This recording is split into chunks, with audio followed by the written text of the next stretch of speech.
Nuk du m'ja ngrit asnjë lloj shpresë familjare, sepse kjo varet prej takimeve të radhës, varet prej qëndrimit të Bashkimit Evropian, po dhe varet prej serviseve. Më duhet me theksu që zoti Lajça, pavarësisht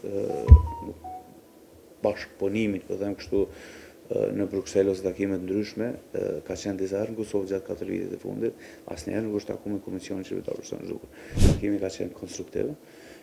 Mund të them që zoti Sørensen ka premtuar që do të merret seriozisht me çështjen e personave të zhdukur e në veçanti me zbatimin e deklaratës për personat të zhdukur, e cila është në fushë të Bashkimit Evropian, po ashtu edhe me fillimin e takimeve, gjë që nuk ka ndodhur deri tash për shkak të refuzimit të Serbisë të Komisionit përbashkët që është parapo më majtë në 15 janar.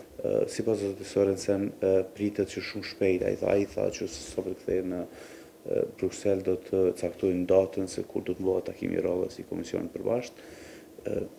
Nuk di nëse do të jetë takimi brenda këtij muaji, po unë besoj që do të jetë shumë shpejt. Kjo është përshtypja ime që ai do të merret shumë seriozisht në këtë çështje.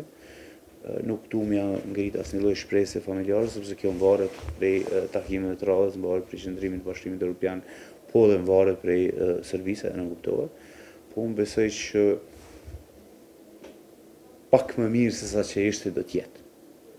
Për faktin se është vërtet që ne kemi 2 dokumente shumë të rëndësishme të realizuar në kohën që ka qenë zoti Lajça në pozitën e këtij tash, por të dyja dokumentet nuk kanë prodhuar ndonjë rezultat.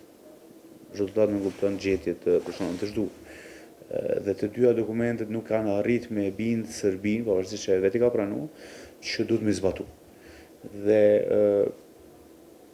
po mendoj që zoti Sørensen me aq sa diskutuam dje, do ta shtyjnë këtë përpara, këtë agjet përpara, zbatimin e plotë të deklaratës personave të zhdukur. Kjo është kërkesa që ja shtrova mbrapa. Qasjen e plotë në arkiva, qasjen e plotë në lokacionet në territorin e Serbisë dhe në veçanti e ceka Batajnicën, sepse kemi shumë interes të rikthehemi në Batajnicë. Unë mendoj që zoti Lajça, komisionin e përbashkët që kemi themeluar bashkë ai edhe të tjerë, e ka lexuar ndryshe ose ka pas interpretim ndryshe. Komisioni i përbashkët ka një fuqi shumë të madhe sepse udhëheqet nga Bashkimi Evropian. Dhe ka qenë një tendencë e vogël kohë të fundit që Komisioni i përbashkët i ulet ose ti zbritet vlera që ka. Mendoj që takimi im me zotin Sørensen është përgjigje e zonës Kallas. Më duhet me theksu që zoti Lajça, pavarësisht bashkëpunimit, po them kështu, në Bruksel ose takime të ndryshme, ka qenë disa herë në Kosovë gjatë 4 vitet e fundit, asnjëherë nuk është takuar me Komisionin Qytetar për Zhukër.